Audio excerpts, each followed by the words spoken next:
సృష్టి ఫెర్టిలిటీ కేసులో ప్రధాన నిందితురాలు డాక్టర్ నమ్రత కేసులో ఖాతాలో విచారణ అధికారులు భారీ నగదు గుర్తించారు. సరోగసి పేరుతో మోసం చేసిన నమ్రత కోట్లలో వసూలు చేసినట్లు గుర్తించిన పోలీసులు 2 తెలుగు రాష్ట్రాల్లో నమ్రత కూడబెట్టిన ఆస్తులను గుర్తించే పనిలో పోలీసులు నిమగ్నమయ్యారు. హైదరాబాద్, వైజాగ్, విజయవాడలో నమ్రత కమర్షియల్ ప్లాట్స్ కొనుగోలు చేసినట్లు గుర్తించారు. నమ్రత ఆస్తుల వివరాలు కోరుతూ స్టాంప్ అండ్ రిజిస్ట్రేషన్ కు లేఖ రాశారు గోపాలాపురం పోలీసులు. ఇక నమ్రత అకౌంట్ నుండి సంతోషి అకౌంట్లకి భారీగా నగదు మళ్లించినట్లు నిర్ధారించారు. సంతోషి 16 మంది ఏజెంట్లతో చైల్డ్ ట్రాఫికింగ్ పాల్పడడంతో నగదు పంపినట్లు అనుమానిస్తున్నారు.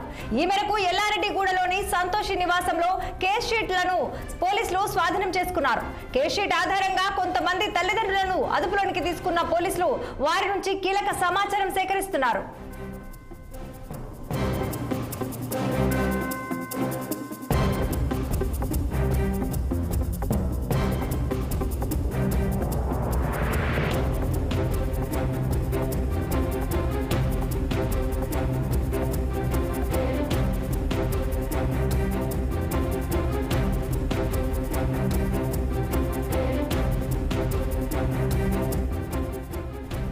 సృష్టి ఫెర్టిలిటీ కేసులో ప్రధాన నిందితురాలు డాక్టర్ నమ్రత కేసులో విచారణ అధికారులు భారీ నగదు గుర్తించారు.